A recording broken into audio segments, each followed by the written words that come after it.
আলেম হওয়ার পরে যেদিন সুফি হইয়া যাইব গো, জালালউদ্দিন রুমির মতো উচ্চ মর্যাদার আশেক হইয়া যাইব। আল্লাহু আকবার। বন্ধু, আল্লামা রুমি রহমাতুল্লাহ আলাইহি বলেন, মাওলানা রুমি রহমাতুল্লাহ আলাইহি বলেন, আমি যখন আলেম ছিলাম না তখন সবাই আমায় আলেম বলে। আমি যখন মাওলানা ছিলাম না তখন আমাকে সবাই মাওলানা বলে। মানে উনি যখন শরীয়তের আলেম ছিল তখন ওনাকে সবাই কি করতো? মাওলানা বলতো। বুঝছেন? যখন উনি শরীয়তের আলেম ছিল, 70 উটের বোঝা কিতাব লিখেছিল, তখন সবাই ওনাকে আলেম বলতো। যখন উনি পাগল হালে চলে গেলেন তখন মাওলার সঙ্গে সম্পর্ক হয়ে গেছে। মাওলার সাথে যার সম্পর্ক হয়ে যায় সে হয় মাওলানা। ওরে কোরআন হাদিস পড়লে শুধু আলেম বলে না, ওরে কোরআন হাদিস পড়লে শুধু আলেম বলে না, আমার নবীর প্রেমে পাগল যারা তারাই মাওলানা, আমার নবীর প্রেমে পাগল যারা তারাই মাওলানা। আরে কোরআন হাদিস পড়লে শুধু আলেম বলে না, বলো কোরআন হাদিস পড়লে শুধু আলেম বলে না, আমার নবীর প্রেমে পাগল যারা তারাই মাওলানা, আমার নবীর প্রেমে পাগল যারা তারাই মাওলানা। বন্ধু কবির মনোযোগ, এইবার যখন পাগলের দেশে চলে গেলেন, যখন শামসুদ্দীন রহমাতুল্লাহ আলাইহির কাছে মুরিদ হয়ে গেলেন, মুরিদ হওয়ার পরে এখন সবাই বলে পাগল। এতদিন মাওলানা ছিলেন না, মানে মাওলার সাথে সম্পর্ক ছিল না। আলেম ছিল কিন্তু মাওলার সাথে সম্পর্ক ছিল না। এতদিন ওনাকে বলতো মাওলানা। যখন মাওলানা ছিল না মানে মাওলানা, মাওলানা মানে মাওলার সাথে সম্পর্ক। যখন মাওলার সাথে সম্পর্ক ছিল না তখন সবাই বলতো মাওলানা। আর যখন পাগলামির দেশে সুফিবাদের দেশে আইসা যখন কি করলো, পাগলামির দেশে আইসা যখন কি হয়ে গেল, মাওলার সঙ্গে সম্পর্ক লেগে গেল।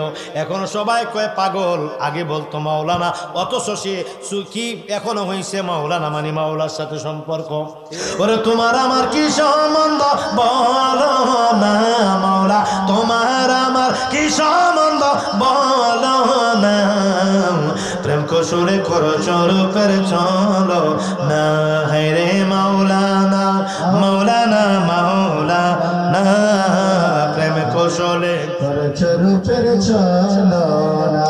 আয় হায় তোমার আমার কি সম্বন্ধ বলো না, হায় রে তোমার আমার কি সম্বন্ধ বলো না, প্রেম কৌশলে করো চরূপের চলো না, হায় রে মাওলানা মাওলানা মাওলানা রে, নূরের পুতুলা তুমি মাওলানা, হায় হায় মাওলানা মাওলানা মাওলানা রে, নূরের পুতুলা মুর্শিদ মাওলানা। এই ভুবনে দিতে নাই যারা তুলনা, আরে এই ভুবনে দিতে নাই যার তুলনা, নূরের পুতুলা মুর্শিদ মাওলানা, আরে মাওলানা মাওলানা মাওলানা রে, নূরের পুতুলা মুর্শিদ মাওলানা।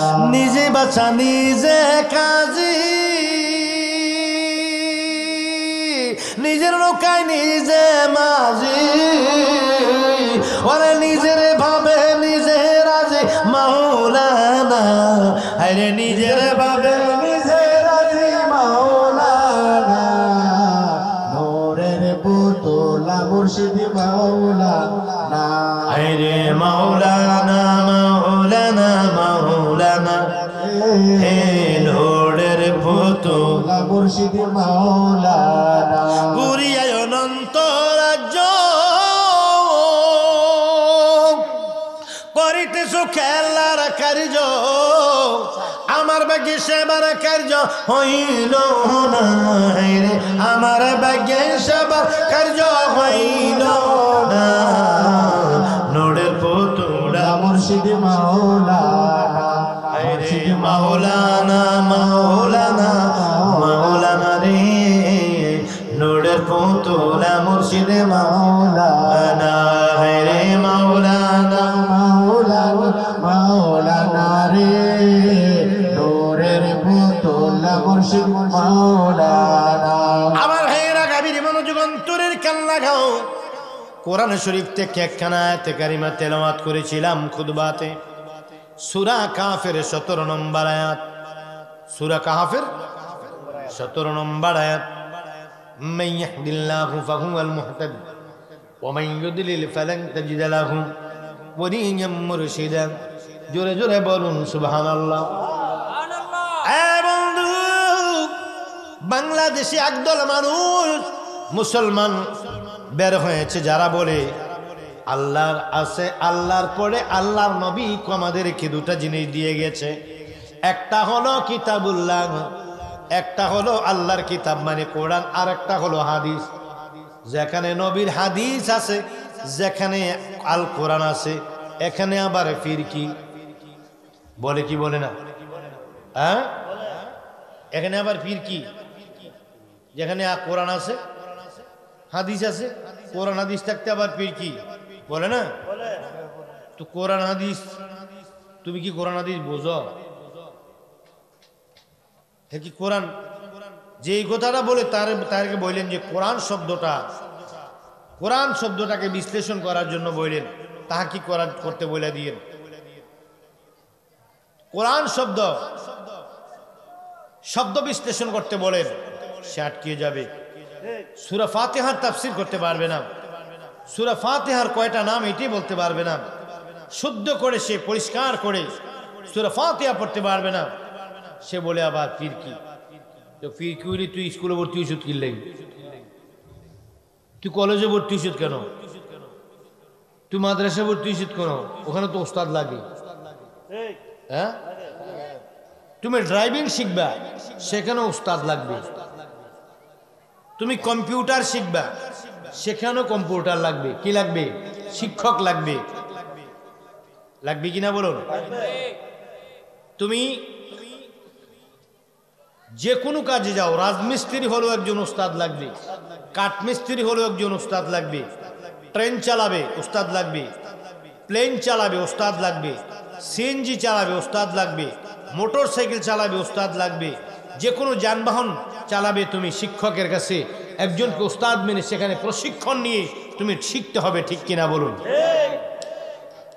কোরআন হাদিস এক জিনিস শিক্ষক আরেক জিনিস আরে পাগল আমি কোরআন হাদিসের ব্যাখ্যা বুঝি না কোরআন হাদিস বোঝার জন্য আল্লাহর নবী কোরআন এবং হাদিস দুইটা দিয়ে গেছে এই কোরআন হাদিস বোঝার জন্যই মুর্শিদের কাছে গেছি কারণ এই কোরআন শরীফের দুইটা অর্থ হয় একটা হয় হাকিকি আর একটা হয় মেজাবি একটা হয় কি জাহিরি আর একটা হয় বাতিনি বন্ধুরা আমার গভীর মনোযোগ ও নবীর পাগলেরা শোনো ও নবীর পাগলেরা শোনো আমি বলছিলাম কি এখন আল্লাহ কই কি আর কি বর্তমানে একদল পাগলের বাচ্চাটি কই কি কই ফির কি কই মুর্শিদ বলতে আবার কিতা হেই আবার কই তরিকত বলতে ইসলামী কিছু নাই মুর্শিদ বলতে ইসলামী কিছু নাই খানকা বলতে ইসলামী কিছু নাই এগুলা বলে কি বলে না ওই ব্যাকলগুলো এরা এত না এদের কি একটু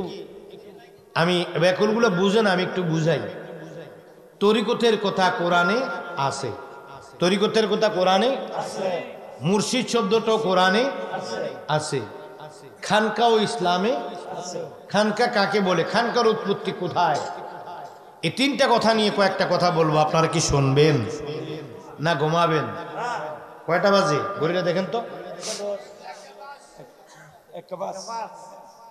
প্যান্ডেলটা অন্ধকার হয়ে গেছে কুয়াশায় মানুষের কিভাবে বসবে তারপরেও যে আপনারা এত শত শত মানুষ অবাক হয়ে আছি এই শীতে ঘর থেকে মানুষ বের হওয়া কথা নয় আহা মুর্শিদ শব্দটা কোরআনে আছে কি নেই তরিকত আছে কি নেই খানকা ইসলামে আছে কি নেই খানকা কাকে বলে জানেন খানকা মানি ইবাদত খানা খানকা কি খানকার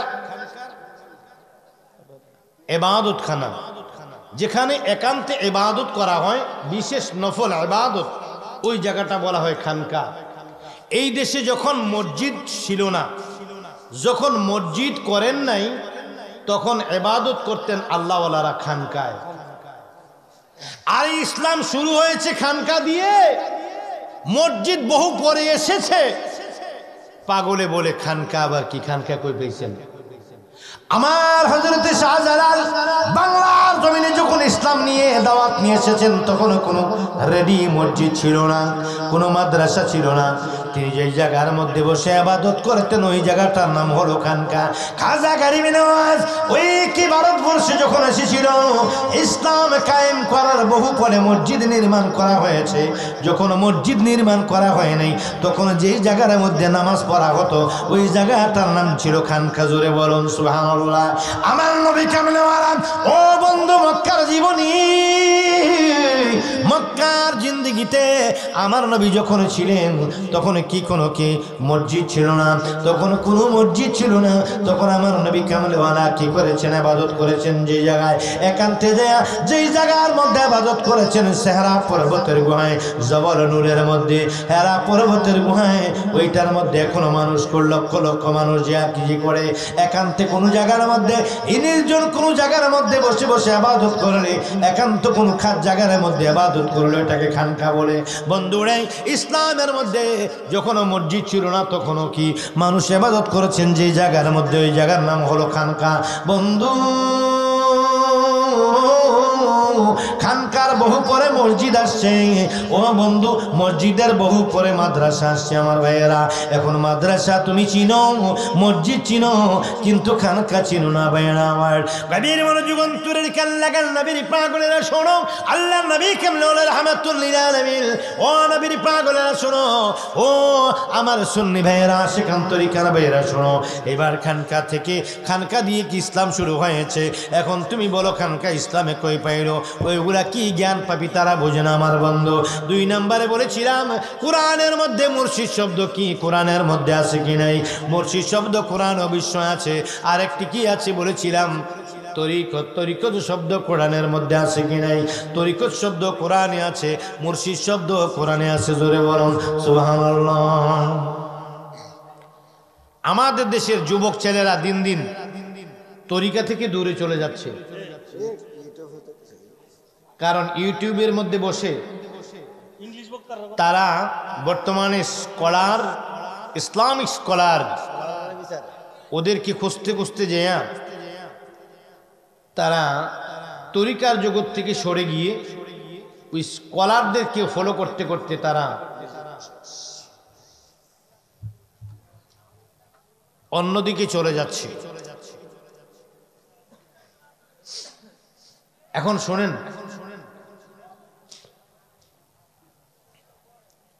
রাসূল সাল্লাল্লাহু আলাইহি সাল্লাম এবং সাহাবায়ে কেরামের মর্যাদা,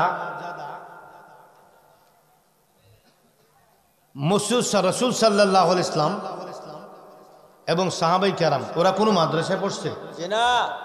ওরা কোন সার্টিফিকেট ছিল? জি না। আমাদের দেশে যে স্কলার যারা ইসলামিক স্কলার, ওদের ওরা যারা ইসলামিক স্কলার তাদের তো সার্টিফিকেট আছে, ঠিক না? আছে। তো ওদের, আমার নবীর তো সার্টিফিকেট নাই, ওদের সার্টিফিকেট আছে। ওরা নবীর চেয়ে বড়, নাউজুবিল্লাহ। ওরা নবীর চেয়ে বড়, কারণ ওরা সার্টিফিকেট আছে, নবীর সার্টিফিকেট নেই। নাউজুবিল্লাহ। ওরা কামিল পাস, নবী কি কামিল পাস করছে নাকি? ওরা ইংরেজি জানে, নবী কি ইংরেজি জানে নাকি? কোন সাহাবী ইংরেজি জানে না, কোন সাহাবী মাদ্রাসায় পড়ে নাই, কামিল পাস করে নাই, কোন সাহাবী ওই যে মিশর আল আজহার বিশ্ববিদ্যালয় পড়ে আসে নাই, মদিনা ইউনিভার্সিটিতে পড়ে নাই, এরপরে আপনার তামিরুল মিল্লাত কি যে কয়, দারুন নাজাত, তামিরুল মিল্লাত, জামিয়া আহমেদিয়া সুন্নিয়া আলিয়া, তারপরে ওই যে আপনার কি বলে মোহাম্মদপুর কাদরিয়া তৈয়িবিয়া আলিয়া, এই ধরনের বড় বড় মাদ্রাসা থেকে কোনো সার্টিফিকেট কেউ নেই, কোনো সাহাবীর কোনো সার্টিফিকেট নেই, কোনো নবীরও কোনো সার্টিফিকেট নেই। অথচ বর্তমান যুগের আলেমরা নবীদের চাইতে মর্যাদা বেশি। নাউজুবিল্লাহ। হ্যাঁ, আয় হায়, ওদের দিকে ধাপিত হওয়ার কারণে সাহাবায়ে কেরাম ছিল নবীর আশিক, ঠিক। তাবিঈন কেরাম ছিল নবীর আশিক, ঠিক। আউলিয়া কেরাম ছিল নবীর আশিক। ওরা নবী দিয়ে কোরআন মেপেছে, ওরা নবী দিয়ে কোরআন মাপতো, কোরআন দিয়ে নবী মাপে নাই। আর বর্তমানে আমাদের দেশের যে স্কলারওয়ালা আলেমরা কথায় কথায় ইংলিশ বলে, যাদের আলোচনায় ওয়াজের মধ্যে, যাদের ওয়াজের যারা এখন সবচেয়ে জনপ্রিয়, পপুলার, মানে তারা খুব জনপ্রিয়, বিখ্যাত, ফেমাস, ওদের ওয়াজ শোনার জন্য মানুষ পাগল দেওয়ানাম। ওরা কোরআন দিয়ে নবী মাপে। বর্তমান জামানার যে ইসলামিক স্কলার আছে তারা কোরআন দিয়ে নবী মাপে, আর আশেকরা নবী দিয়ে কোরআন মাপে। ঠিক। নবী দিয়ে কোরআন মাপলে আলেমের পাশাপাশি ওলি হওয়া যায়, আর কোরআন দিয়ে নবী মাপলে আলেম হওয়া যায়। কেমন আলেম? আবু জাহেলের নাম ছিল আবুল হাকাম, মানে জ্ঞানীর বাবা। আসলে সে জ্ঞানীর বাবা ছিল, কিন্তু আমার রসুল পাকের শানে গুস্তাকি করার কারণে নাম হয়ে গেছে আবু জাহেল। জাহেল মানে মূর্খ, নবী না মানলে মূর্খ। আবুল হেকাম জ্ঞানীর বাবা হয় মূর্খর বাবা, আর নবী মানলে মূর্খের বাবা হয় জ্ঞানীর বাবা। যত বড় টাইটেল ওয়ালা হও, যত বড় সার্টিফিকেট ওয়ালা হও, যত বড় জনপ্রিয়তা হও, যত বড় কি তুমি এই যত বড় তুমি কথায় কথায় যত বড় যুক্তি দিতে পারো আর ইংলিশ বলতে পারো, এই পৃথিবীতে আল্লাহর সৃষ্টির মধ্যে সবচেয়ে বড় যুক্তিবাদী ছিল ইবলিস, শয়তান। সবচেয়ে বড় যুক্তিবাদী ছিল কি? ইবলিস। ওরা যুক্তি তর্কে সরাল মনা, যুক্তি তর্কে সরাল মনা, লোকের ঈমান চুরি করে তাই কো হুঁশিয়ারে মুমিন, তাই কো হুঁশিয়ারে। আরে ধর্ম লইয়া বাড়াবাড়ি আগুন ঈমান নের বাজারে, তাই কো হুঁশিয়ারে মুমিন, তাই কো হুঁশিয়ারে। টুপিদারি পাগড়ি মাথে সদাই ডাকে তসবিহ হাতে, সদাই ডাকে আল্লাহর পথে, কোরআন তাফসীর করে। নবী মাটি আর সাধারণ মানুষ অপব্যাখ্যা করে। ওর নূর নবীর প্রশংসা শুনলে, নূর নবীর প্রশংসা শুনলে মাথার মাঝে বাড়ি পড়ে, তাই কো হুঁশিয়ারে মুমিন, তাই কো হুঁশিয়ারে। অবের নবীর তাজিম মিলাদ কিয়াম আহিলি বাইতের সম্মান করিতে আউলিয়ার সম্মান বলছে পরমাড়ে। নবীর তাজিম মিলাদ কিয়াম আহিলি বাইতের সম্মান করিতে আউলিয়ার সম্মান বলছে পরমাড়ে। এত সব কথা শুনলে যাদের বকি জাগর দৌড়ি, শয়তান যেমন বেজার ছিল আদম সেজদা করিবারে, তাই কো হুঁশিয়ারে মুমিন, তাই কো হুঁশিয়ারে। আরে সাধক পড়ি নজরুল কয়, যদি আল্লাহ পেতে হয় নবীকে মানো মানো কাটিত বা করে। নবী বিনে বান্ধব নাই রে কঠিন আসুরি, নবী কি দন সিনেমা তুমি গেলে মুর্শিদের দরবারে, তাই কো হুঁশিয়ারে মুমিন, তাই কো হুঁশিয়ারে। আমার ভাইয়েরা গভীর মনোযোগ। তাইলে সার্টিফিকেট যার বেশি সে তার মর্যাদা বেশি, ঠিক কিনা? না, যার সার্টিফিকেট বেশি তার মর্যাদা নবীর চাইতেও বেশি। সে যদি নবী একটা মিথ্যুক ছিল এটাও মানেন। নাউজুবিল্লাহ। এখন আমার সার্টিফিকেট যদি বেশি হয়, আমি যদি বলি নবী একটা মৃত্যুক ছিল, আমাকে মানবেন? জিরা কোন নাম দিলা লাগবে? জুতার বাড়ি দিতে যে দেরি করব তার ঈমান নাই। ঠিক। আমি যদি বলি নবীর শানে কোনো বেয়াদবি করি, যত বেশি সার্টিফিকেট আর টাইটেল আমার বেশি থাক, আমি যদি নবীর শানে কোনো বেয়াদবি করি, আমাকে দিয়ে জুতা দিয়ে জেনা ফিটবো, তার ঈমান থাকবে না। ঠিক। তে মুনাফিক। ঠিক। তে তার ভিতরে প্রেম বলতে, নবীর প্রেম বলতে কিছু নাই।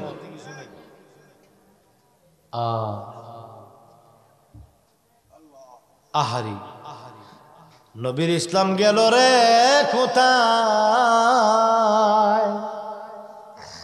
ওরে ধর্ম লইয়া বাড়াবাড়ি করি এখন কি উপায়। নবীর ইসলাম গেল রে কোথায়।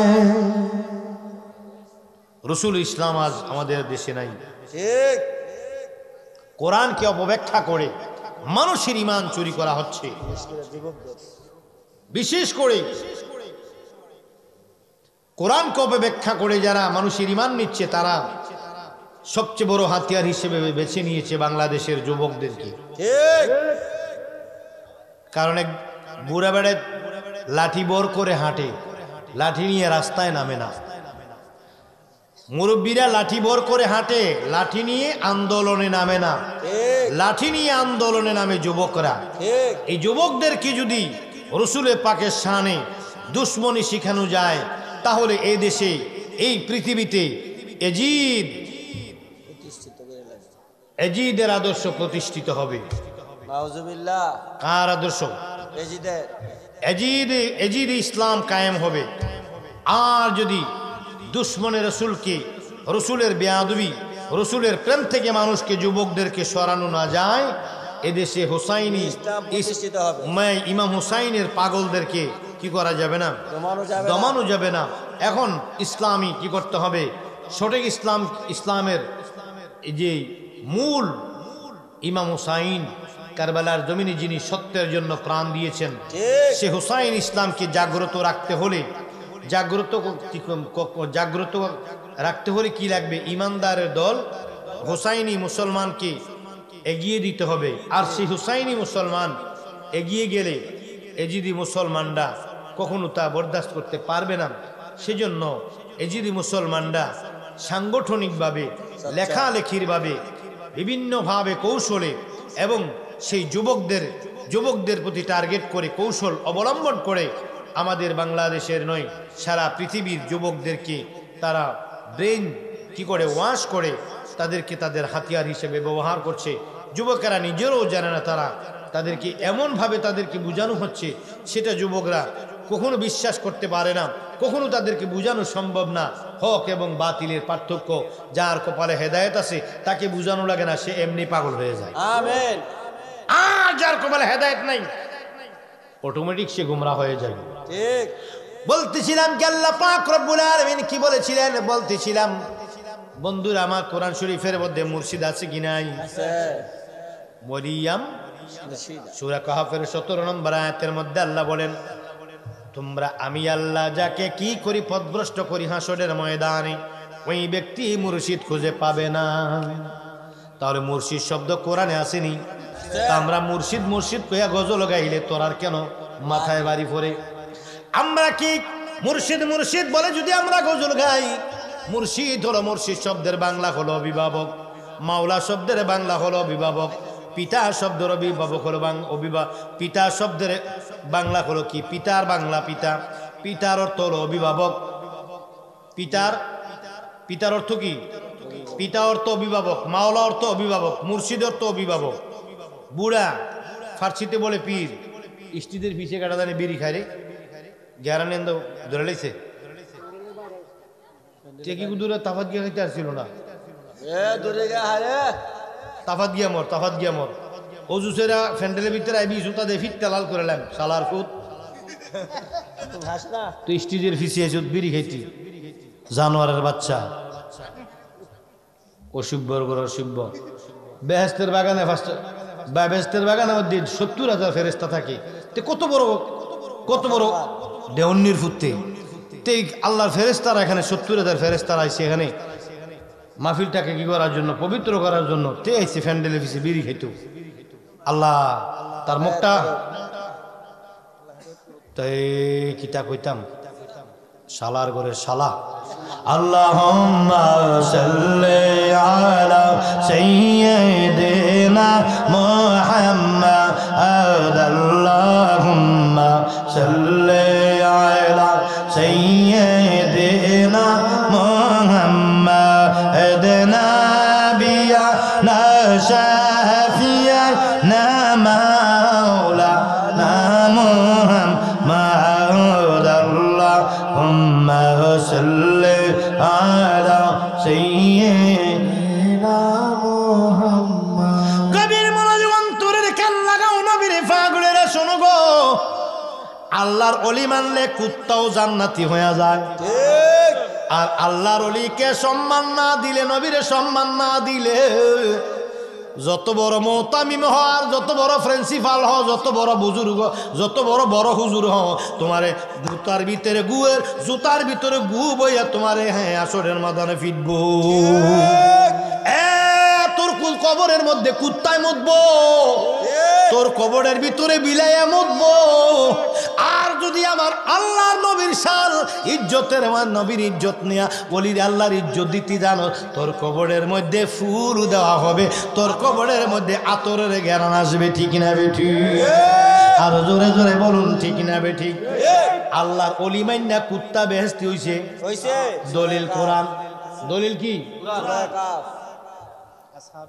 আসহাবে কাহফের 7 জন অলি। কয়জন অলি? 7 জন। কয়জন অলি? 7। হ্যাঁ, আসহাবে কাহফের 7 জন ওয়ালি। তারা ছিল বাদশার ছেলে। কার ছেলে? বাদশা। ঈসা নবীর উম্মত। তারা ছিল হযরত ঈসা রুহুল্লাহর উম্মত। এক বাদশা, ন্যায় পরায়ণ বাদশা, তিনি খুব আল্লাহওয়ালা ছিলেন। ঈসা নবীর কি? ঈসা নবীর শরীয়ত মানত। ঈসা নবীর হযরত ঈসা রুহুল্লাহ আকাশে যাওয়ার, ঈসা নবীর কি আকাশে যাওয়ার পরে ঈসা নবীকে অনুসরণ করণকারী হযরত ঈসা নবীর শরীয়তের উপরে প্রতিষ্ঠিত ছিল একজন ন্যায় পরায়ণ বাদশা। পাশের দেশের বাদশারা ছিল বড় জালিম। পাশের দেশের বাদশা বড় কি ছিল? জালিম। ওই কেউ নামাজ পড়লে তাকে মারধর করা হতো, কেউ রোজা রাখলে তাকে মারধর করা হতো, কেউ আল্লাহকে সেজদা করলে মারধর করা হতো। আমি ছাড়া কাউকে আমি আনা রাব্বাকুমুল আলা, আমি হলাম বড় খোদা, আমার চেয়ে বড় কোনো খোদা নাই, আল্লাহ বলতে কিছুই নাই, আমি ছাড়া একমাত্র আমি বাদশা ছাড়া আর কাউকে উপাস্য করা যাবে না। এরকম জালিম বাদশা ছিল পাশের রাষ্ট্রের বাদশারা। মানুষ ঈসা নবীর, তখন মানুষ ঈসা নবীর উম্মত ছিল। ঈসা নবীর উপরে আল্লাহ পাক রব্বুল আলামিন কি করেছিলেন? এক ওয়াক্ত নামাজ ফরজ করে দিয়েছিলেন। এশার নামাজ। কি নামাজ? এশার। পবিত্র এশার নামাজ ফরজ করে দিয়েছিলেন। ঈসা নবীর উম্মতরা নামাজ পড়তো। আদম নবীর উম্মতের উপরে ফজরের নামাজ, ইব্রাহিম নবীর উম্মতের উপরে যোহরের নামাজ, ইউনুস আলাইহিস সালামের উম্মতের উপরে আসরের নামাজ, ইব্রাহিম নবীর উম্মতের উপরে কি? জোহর। ইব্রাহিম, জি, হযরত ইব্রাহিম আলাইহিস সালাম কি ফজরের ওয়াক্ত, ফজরের নামাজ হযরত আদম আলাইহিস সালামের উপরে, যোহরের নামাজ ইব্রাহিম আলাইহিস সালামের উপরে, আসরের নামাজ হযরতে ইউনুস আলাইহিস সালামের উপরে, হযরতে কি মুসা আলাইহিস সালামের উপরে মাগরিবের নামাজ, হযরতে ঈসা আলাইহিস সালামের উপরে ছিল ঈশার নামাজ। ঈশার নামাজ পড়তো হযরত ঈসা নবীর উম্মতেরা। ওই দেশের কোনো প্রজা নামাজ পড়তে পারতো না, লুকায় লুকায় পড়তো। জানতে পারলে তাকে কি অত্যাচার, জুলুমের শিকার হতো। ওইটা সহ্য করতে পারে নাই ন্যায় পরায়ণ বাদশা। তার সৈন্য, ওই যে কি জালিম বাদশা ছিল, সে কি তৎকালীন জামানায় পৃথিবীর সবচেয়ে বড় শক্তিশালী বাদশা ছিল। শক্তিশালী বাদশা, পৃথিবীর কোন রাজ্যের বাদশা তার সঙ্গে বয়ে কি করতো না, বয়ে লড়াইয়ের জন্য সাহস করতো না। ওই পাশের রাষ্ট্ররা ছিল ছোট্ট এবং জীর্ণ শীর্ণ গরিব, কিন্তু তারা ছিল ইমানদার। কি ছিল? কি ইমানদার। তারা ঈসা নবীর উম্মত ছিল, ইমানদার ছিল। এইবার কি করলেন? ওই দেশের বাদশার ওই কি শক্তিশালী মহাপরাক্রমশালী জালিম বাদশার সঙ্গে যুদ্ধ করার জন্য ন্যায় পরায়ণ বাদশা চলে গেলেন ওই দেশের যুদ্ধ করার জন্য। একটি কারণে, ইমানের জন্য। কেন মানুষকে কি করতে দেয় না? ইবাদত করতে দেয় না। আল্লাহর ইবাদত করতে কেন দেয় না? এই জন্য কি করলেন? এই জন্য আল্লাহর ইবাদত করার এই প্রতিবাদে মানুষ যেন ইবাদত করতে পারে, সেজন্য যুদ্ধের আহ্বান করলেন। ওই বাদশা, জালিম বাদশা হাসতে হাসতে কি পেট ব্যথা, থুরু থুরু থুরু, এই মেউর হে বলে আমার লোক যুদ্ধ করতো। সৈন্যদেরকে বলে, যুদ্ধ আমার সঙ্গে যুদ্ধ করার পরিণতিকে বুঝিয়ে দাও। বলার পরে তারা যখন যুদ্ধের ময়দানে আহ্বান করলেন, তারা গেলেন। যাওয়ার পরে সৈন্যদেরকে কি বললেন? তাদেরকে নিশ্চিহ্ন করে দাও। ওই ন্যায় পরায়ণ বাদশা এবং তাদের সৈন্যদেরকে সবাইকে মেরে ফেললেন, সবাইকে শহীদ করে ফেললেন জালিম বাদশা। সবাইকে শহীদ করার পরে এইবার অবশিষ্ট রইলেন 7 জন। ওই 7 জন ছিল ন্যায় পরায়ণ বাদশার ছেলে। আলহামদুলিল্লাহ। ইয়ামলিখা, মাকসালাইমা, মারনুস, দাবারনুস, কাফতাতায়ুদ, সাদনুস, এমনি করে তারা 7 ভাই। কয় ভাই? তাদেরকে বন্দী করা হলো। তাদেরকে বন্দী করে ওই জালিম বাদশার দরবারে নিয়ে গিয়ে সবচেয়ে নিকৃষ্ট কাজগুলো তাদেরকে দিলেন, অথচ তারা কি, তারা এক দেশের বাদশার কি শাহজাদা, তারা হলো প্রিন্স, তারা হলো কি যুবরাজ, তারা হলো ন্যায়পরায়ণ বাদশার ছেলে, তারা কি বাদশাহী জিন্দিগি করেছেন, এমন কি লোকদেরকে দিলেন, কি দিলেন, এক নাম কি তাদেরকে চাকরি দিলেন, কি ওই জালিম বাদশা টয়লেটে যাবে মানে পায়খানা করবে, তারা পায়খানার পানি এনে দিবে একজন, আর একজন কি শৌচ করাবে মানে পরিষ্কার করাবে, নিকৃষ্ট কাজ। আরেকজন জালিম বাদশার জুতাগুলো নিয়ে দাঁড়িয়ে থাকবে, আরেকজন জালিম বাদশার জুতাগুলো মুছবে, আরেকজন জালিম বাদশার কি করবে, পাখা করবে, আরেকজন কি ওই কি জালিম বাদশার দরবারে কি আছে, বাথরুমের যত ময়লা আছে ময়লাগুলো পরিষ্কার করে করার দায়িত্বে, এই সমস্ত নোংরা কাজগুলো, পরিশ্রমের কাজগুলো, নিকৃষ্ট কাজগুলো তাদেরকে বুঝিয়ে দিলেন এবং তাদেরকে নজরবন্দি করে রাখলেন, তারা যেন বাউন্ডারির বাহিরে কখনো যাইতে না পারে, এমনি করে তাদেরকে কি করা হলো, নজরবন্দি করে রাখা হলো, নিকৃষ্ট কাজগুলো দেওয়া হলো, তাদের পিতাকে হত্যা কি শহীদ করা হলো, ন্যায়পরায়ণ বাদশাহ, তাদের পিতা ছিল ন্যায়পরায়ণ বাদশাহ, উনিকে শহীদ করা হলো, ওনার সৈন্যদের শহীদ করা হলো, তাদেরকে বন্দী করে নিয়ে নিকৃষ্ট কাজের মধ্যে দিয়ে দেওয়া হলো। দেওয়ার পর তারা সারা দিন কাজ করে, রাতের বেলায় তারা ঘুমায় না, রাতের বেলায় নির্দিষ্ট একটি ঘর বুঝিয়ে দিলেন, ওই ঘরের ভিতরে শুয়া শুয়া সারা রাত আমার আল্লাহর দরবারে কান্দে আর বলে, ইয়া গফুর রহিম নামে তোমার আল্লাহ আল্লাহ, ইয়া রহমানুর রহিম নামে তোমার আল্লাহ আল্লাহ। আমরা বান্দা গুনাহগার ডাকি আল্লাহ বারে বাঙারো, আমার আল্লাহ আল্লাহ ও আল্লাহ, ইয়া গফুর রহিম নামে তোমার আল্লাহ আল্লাহ আল্লাহ। এবার তাদেরকে যখন বন্দি করে রাখা হলো, তারা বন্দি অবস্থায় রাতের বেলায় আমার আল্লাহর উপাসনা করে, রাতের বেলায় মাওলার দরবারে কান্দে, দিনের বেলায় বাদশার দরবারে তারা হুকুম পালন করে, নিরুপায় হয়ে গেছে তারা নজরবন্দি। কয়েকদিন যাইতে যাইতে যাইতে যাইতে যাইতে যাইতে যাইতে যাইতে তারা আল্লাহর কাছে কান্দে, রাতের বেলায় নামাজ পড়ি আল্লাহর কাছে দুই হাত তুলে কান্দে আর কয়, আল্লাহ আমাদেরকে জালিম বাদশারা কি জুলুম থেকে আমাদেরকে হেফাজত করো, এমন একটা স্বাধীন জীবন দাও যেন তুমি আল্লাহকে ডেকে ডেকে জীবন কাটাইতে পারি, তুমি আল্লাহকে ডেকে ডেকে যেন আমরা কি করতে পারি, আমরা দুনিয়া থেকে বিদায় হইতে পারি। তুমি মাওলার গোলামি ছাড়া আর কারো গোলামি করতে চাই না গো আল্লাহ, মেহেরবানি করিয়া রব্বুল আলামিন আমাদেরকে মুক্ত কইরা দাও বলে কান্দে। এমনি করে প্রতিদিন হঠাৎ করে দীর্ঘদিন তারা যখন থাকতে লাগলো, নজরদারিটা তারা যেন পালাইতে না পারে, নজরদারিটা ধীরে ধীরে কিছু হালকা হলো। নজরদারি হালকা হওয়ার পর, নজরদারি যখন হালকা হলো, এবার তারা একটা কৌশল খুঁজে বের করলেন। কৌশলটা কি?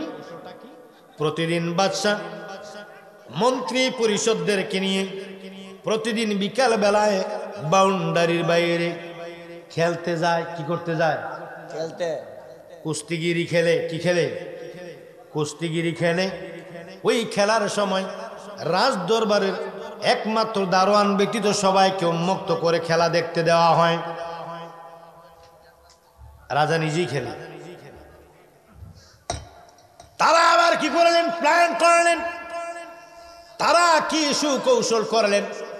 আমরা বাদশা যখন বিকাল বেলা খেলায়, বাদশার খেলার দর্শক হয়ে আমরা খেলা দেখতে যাব কয়েকদিন। খেলা দেখতে দেখতে একদিন আমরা খেলা থেকে আস্তে আস্তে পালিয়ে যাব। এমনি করে কিছুদিন খেলা দেখতে লাগলেন। খেলা দেখতে দেখতে দেখতে দেখতে দেখতে দেখতে একদিন খেলার মাঠে গেলেন প্ল্যান করে। তারা প্রোগ্রাম করে সুন্দর করে পরিকল্পনা তৈরি করলেন। আমরা 7 জন একসাথে গেলে মানুষের নজরে পড়ে যাব। 7 জন 7 জায়গায় সিটে আমরা কি একসাথে দাঁড়াবো না, বিভিন্ন জায়গায় 7 জন ছিটে দাঁড়াবো। খেলাটা যখন খুব জমবে, মানে গোল গোল যখন হতে হয় সবার মনোযোগ বাড়ে, ঠিক না বেঠিক? গোল যখন হয় সকলের মনোযোগ বাড়ে কিনা? সকলের মনোযোগ বাড়ে। এই বন্ধু, ক্রিকেটার যখন ক্রিকেট খেলে, খেলাটার মধ্যে খুব মজার একটা জায়গা মনে হয় আছে, কোন জায়গায় জানি, ছক্কা মক্কা গীতা জানি। আমার জীবনে ক্রিকেট খেলা কোনোদিন দেখি নাই, সেজন্য বুঝে বলতে পারি না। ক্রিকেট খেলাটা যখন জমে, তার পিছন দিয়ে পকেটের থেকে সব লইয়া গেল, তার খবর থাকে না, ঠিক না বেটি? গোল হবে হবে হবে হবে হবে এমন ভাবে বলটা নিয়ে গাইছে প্লেয়ার, মনে হয় গোল হয়ে যাবে। এমন সময় সে এমন ভাবে তাকিয়ে থাকে, তার গায়ের চাদরটা খুলে নিল, মনে হয় তার খবর থাকতো না, ঠিক কেমনি? বাদশা এমন একটা অবস্থায় খেলাটা গেছে, সন্ধ্যা গনে আসছে, অন্ধকার হয়ে আসছে। এবার একজন ভাই আরেকজন ভাইকে চোখে ইশারা দিছে, একজন পালায় কি বাইর হয়ে একজন আস্তে করে চলে গেছে। তারা কোন রাস্তায় কোন দিকে যাবেন আগে তারা প্রোগ্রাম করে রাখছে। কিছুক্ষণ পরে হঠাৎ করে আরেকজন এমনি করে 7 জন আলাদা হয়ে একত্র হলেন কোনো এক জায়গায় গিয়ে। সন্ধ্যা হয়ে গেলেন, যাওয়ার পর তারা কি করতে লাগলেন, তারা অজানা পথে, শুধু রাতের বেলায় অজানা পথে দৌড়াতে লাগলেন। দৌড়াইতে এই রাষ্ট্রের সীমান্ত এলাকা পার হয়ে গেলেন। খেলাধুলা শেষ করে বাদশাহ গেলেন। বাদশাহ কি করলেন, মহলের ভিতরে গেলেন। জালিম বাদশাহ মহলের ভিতরে যাইয়া কিছুক্ষণে কি করলেন, রেস্ট করে খাওয়া দাওয়া করলেন। খাওয়া দাওয়া করার পরে চিনি কি করে বাদশাহ কি করবেন, জালিম বাদশাহ কি করবেন, বাথরুমে যাবেন, পায়খানায় যাবেন। এবার বলো মাকসালাইমাকে বলো, আমার বাদশার কি 7 জনের মধ্যে একজনের নাম হলো মাকসালাইমাকে বলো আমার বাথরুমে পানি নিয়ে যাওয়ার জন্য। মারনুসকে বলো বাথরুমের ভিতরে যাইয়া দাঁড়ানোর জন্য, সে আমাকে কি করাবে, পানি খরচ করাবে। আমি কি বাথরুমে কি পায়খানার মধ্যে যাচ্ছি। এটা বলার পরে তারা কি করলেন, দাসী করলেন, দায়িত্বে যারা আছেন তারা কি মাকসালামাকে খবর দেওয়ার জন্য গেলেন।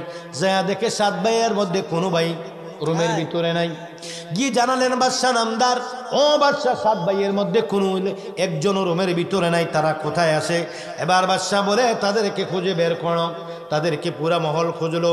একটা রাজার দরবারের মধ্যে বিশাল বড় এরিয়া থাকে, পুরো এরিয়াটা তন্ন করে খুঁজলো, গাছের উপরে খুঁজলো, বিভিন্ন কি ঝুপঝাপের মধ্যে খুঁজলো, বিভিন্ন পয়েন্টে কামরায় সাদে বাগান বাড়ি সহ বিভিন্ন জায়গার মধ্যে তাদেরকে খুঁজলেন। কোনো অবস্থায় তাদেরকে খুঁজে পেলেন না পাওয়ার পরে বাদশাহ বড় কি সৈনিকদেরকে ডাকলেন, ডেকে বললেন তোমরা রাতের বেলায় মশাল নিয়ে বের হয়ে যাও, গোড়া নিয়ে বের হয়ে যাও, মশাল নিয়ে বের হয়ে যাও। 7 জন ওই ইয়াম লিখা মাকসালাইমা বলতে তাদের 7 ভাইকে তোমরা যেখানে থেকে পারো ধরে নিয়ে আসো। ধরে নিয়ে আসার পরে কি করলেন, তারা ঘোড়া নিয়ে বের হয়ে গেলেন। এদিকে তারা গভীর রাত হয়ে গেছে। রাজমহল থেকে যদি শত্রু পক্ষে কোনো রকমে তাদেরকে ধরতে পারে, জীবনে তাদেরকে শেষ করে ফেলবে, টুকরো করে ফেলবে জালিম বাদশাহ। এই জন্য তারা বয়সটি সারা রাত দৌড়াইতেছে। এদিকে সীমান্ত এলাকা পার হয়ে গেছে বিদায় বাদশার কি গোড়া নিয়ে মশাল নিয়ে সৈন্যরা বের হয়ে গেলেন। বের হয়ে যাওয়ার পর তাদেরকে খুঁজে পেলেন না, ফিরে আসলেন রাতের বেলায়। সকালবেলায় এসে জানালেন বাদশাহ আমরা তাদেরকে কোনো রকমে পাই নাই।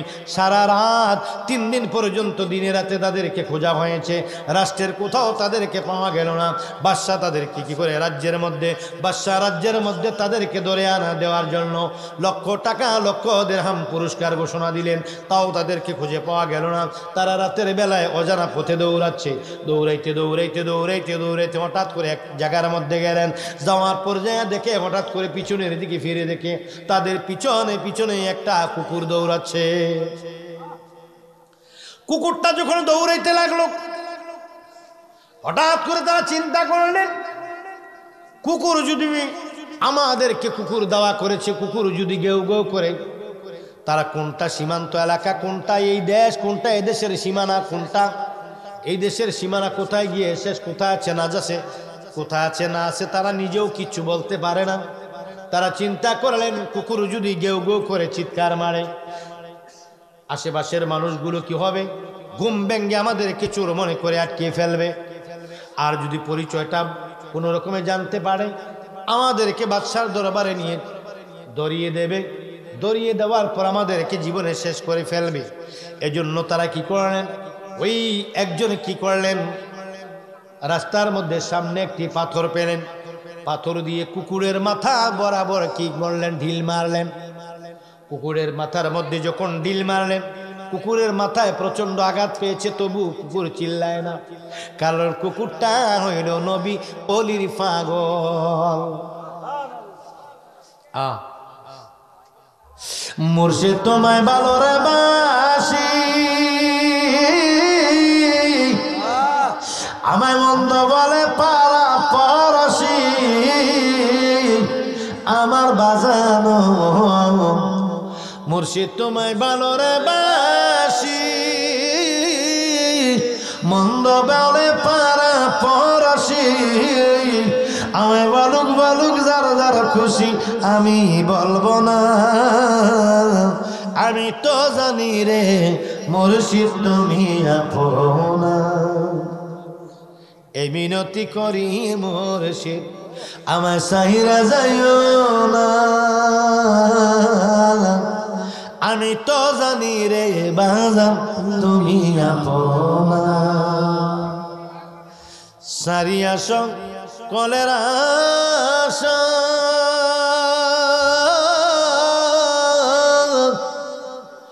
আমি করি তোমার ভরসা, ও মুর্শিদ সারিয়া সং কলের আশা, আমি করি তোমার ভরসা, ওরে মিটাও আমার প্রেম পিপাসা, নৈরাশ কইরো না মুর্শিদ, মিটাও আমার প্রেম পিপাসা, নৈরাশ কইরো না, আমি তো জানি গো মুর্শিদ তুমি আপনা। আমার বন্ধুরা গাভীর মনোযোগ, অন্তরের কান লাগাও। কুকুরের মাথার মধ্যে যখন পাথর দিয়ে আঘাত করলেন, কুকুর এবার কি ব্যথা পেলেন, তবু কুকুর চিৎকার করে না, কুকুরটা পিছনে পিছনে দৌড়ায়।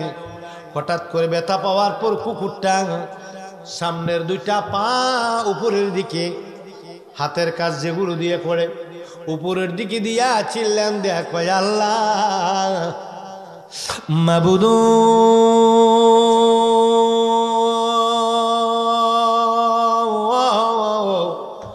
মাবুদ, আল্লাহ আমার জবানের মধ্যে শক্তি দাও। তোমার 7 জন বন্ধু আল্লাহর ওই 7 জন, আমি তাদেরকে সেভ করার জন্য, তাদের খেদমত করার জন্য এসেছি, যেন তাদেরকে কেউ ধাওয়া করতে না পারে। দুনিয়ার মানুষ তাদেরকে চিনে নাই, আমি কুকুর আপনাই, আপনি আল্লাহ গো আমি চিনেছি। আমি তাদেরকে কি করার জন্য, পিছন দিক থেকে কেউ হামলা করলে আমি প্রতিরোধ করব, সামনের দিকে কেউ হামলা করলে আমি তাদেরকে প্রতিরোধ করব। আমি তাদেরকে কি কর, তাদেরকে সেভ করার দায়িত্বে আমি কাজ করব, সেজন্য এসেছি। কারণ হলো তারা 3 জন তুমি আল্লাহর বন্ধু। তারা আমাকে ভয় পেয়েছে, ভয় পাওয়ার কারণে আমার মাথার মধ্যে ঢিল মেরেছে।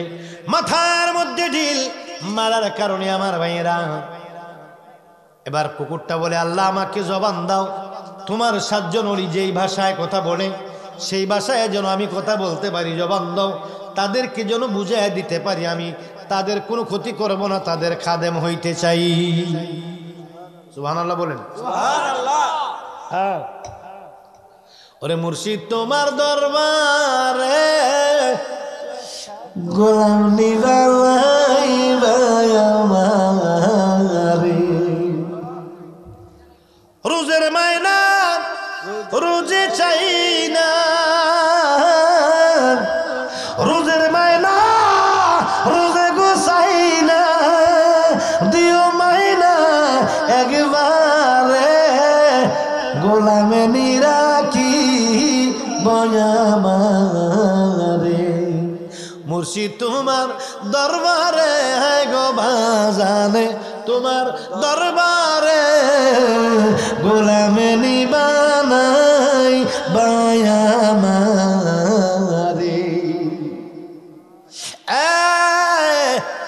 আল্লাহর দরবারে দুটা সামনের 2খানা পাও উপরে হাতের মতো উঠিয়ে চিৎকার দিয়ে বলে, আল্লাহ তোমার পাগল, তোমার বন্ধুরা যেই ভাষায় কথা বলে আমাকে ওই ভাষায় কথা বলার সুযোগ তুমি দান করে দাও। আল্লাহ বলে রে আমার বন্ধুকে মহব্বত করার কারণে আমি আল্লাহ তোর জবানের মধ্যে কথা বলার শক্তি দিয়ে দিলাম, এবং আমার বন্ধুরা যেই ভাষায় কথা বলে ওই ভাষায় কথা বলার সুযোগ কি করে দিলাম, ওই ভাষায় কথা বলার শক্তি তোমাকে জ্ঞান দিয়ে দিলাম। আল্লাহ বলেন এবারে শক্তি দিলেন। শক্তি দেওয়ার পরে কুকুরটা লাফ দিয়ে সামনে চলে গেছেন। লাফ দিয়ে সামনে কি বলে দাঁড়াও। ওই 7 জন আল্লাহর ওলি কি বললেন দাঁড়াও, দাঁড়ালেন। অবাক হয়ে গেছেন, কুকুর কথা বলে, ঘটনা কি?